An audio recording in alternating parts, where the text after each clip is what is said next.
Do you want to brainstorm out loud ideas for a new project? Do you like to pace or walk while you're thinking? Do you wish you had someone who could write down everything you were saying out loud? You do.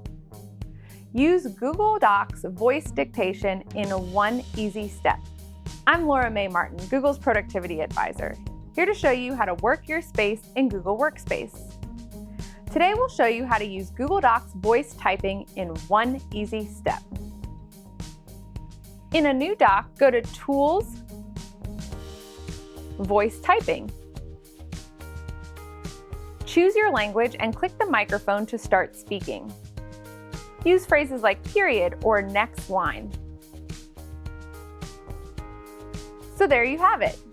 Use Google Docs voice typing in one easy step. If you have any questions about this tip, leave them in the YouTube comments below. Looking for more tips just like this? Follow Google Workspace on Twitter, Facebook, and LinkedIn.